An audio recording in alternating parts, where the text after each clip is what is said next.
नमस्कार, आपका स्वागत है AAFT 24/7 नोएडा में। और आज के शुभ अवसर जैसे कि 11th ग्लोबल लिटरेरी फेस्ट में ऐसे अवसर पर मैं स्वागत करती हूँ डॉक्टर उषा श्रीवास्तव जी का, जो कि बहुत अच्छी कवित्री करती है। तो वी वेलकम यू मैम। हरे कृष्ण।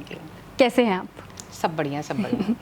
आपने ये पोइट्री करने की इंस्पिरेशन कैसे ली, कैसे पता चला, या क्या वो एक मूवमेंट था या पर्सन था, क्या इमोशन था वो? देखिए, जहाँ तक पोइट्री की बात आती है, मैं अपना एक्सपीरियंस शेयर करती हूँ।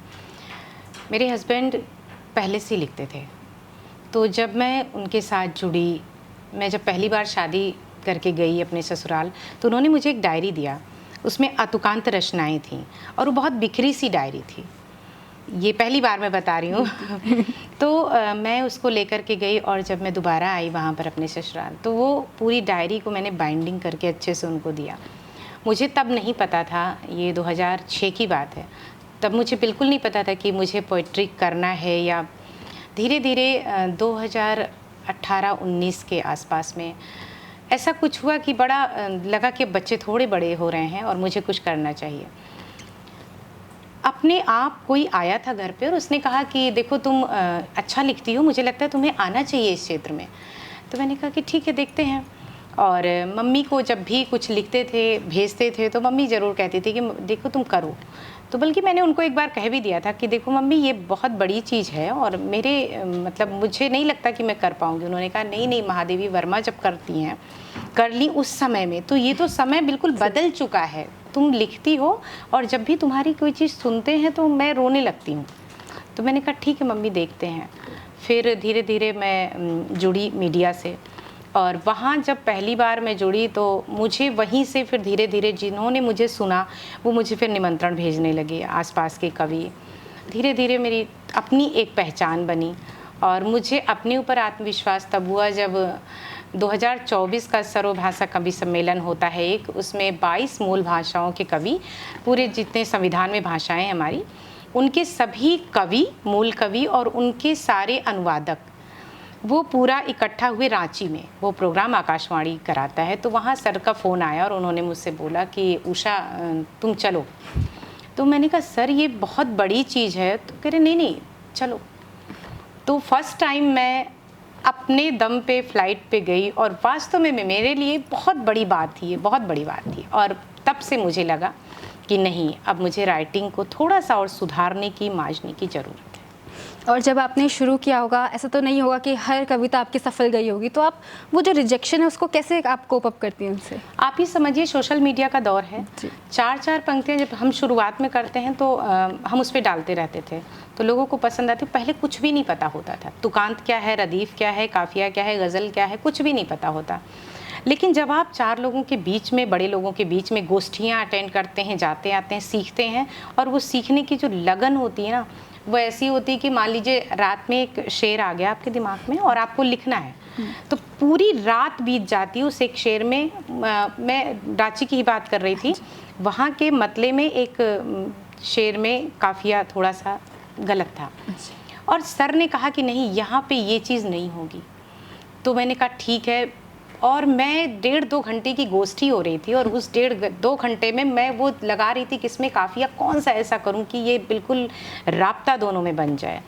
तो ये अपने आप में सीखते सीखते ही आता है, शुरुआती दौर से। और जैसे सोशल मीडिया का आपने जिक्र किया, तो आपको क्या लगता है सोशल मीडिया ये पोएट्री को आगे बढ़ा रहा है कि कहीं ना कहीं ये ख़त्म होते जा रहा है? आपको क्या फील होता है इस बारे में? नहीं, मुझे ऐसा लगता है, देखिए सोशल मीडिया में आपको बढ़ाने का बहुत ज़्यादा है, क्योंकि मैं अभी मैं बताऊं, कोई गीत मैं डालती हूं या गज़ल डालती हूं, उस पर बड़ा अप्रिशिएशन आता है कि नहीं बहुत अच्छा आपने लिखा। और मुझे मैं शिव कुमार विलग्रामी जी हैं, उन्होंने मेरा गीत सुना था और मुझे फिर बुलाया, मतलब मैं उनका नाम ले पा रही हूँ, ये बड़ी बात है। बहुत बड़े शायर हैं उर्दू के और हिंदी गज़ल के। तो उन्होंने फेसबुक पे मुझे नहीं पाया, तो मेरे हस्बैंड के फेसबुक पे जाके मैसेंजर पे कॉल करके मुझे बोला कि आप दोनों लोग आओ। तो ये सोशल मीडिया तो बहुत अच्छी चीज़ है, और अगर सोशल आप मीडिया सही के तरीके से प्रयोग कर रहे हैं तो। और सोशल मीडिया के साथ जैसे आजकल एआई का आजकल बहुत आ रहा है कि एआई से कुछ कविताएं निकल जाती है, उसमें क्या ख्याल है आपका? देखिए, मैं सच बताऊं, एआई मुझे यूज़ करना नहीं आता। मैं नहीं करती। मैं कोई कविता ना लिखी नहीं जाती है, कविता एक अपने अंदर हृदय में अपने आप उपजी हुई होती है।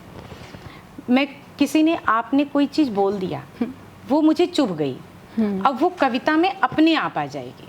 मेरा ये एक्सपीरियंस है, मैं लिख नहीं सकती हूँ, वास्तव में मैं एक शब्द नहीं लिख सकती, अपने आप गीत, और अगर गीत बन गया तो आधे घंटे में पूरा गीत, नहीं तो 2 महीने में कलम नहीं चलती है। यही सच्चाई है हर लेखक की।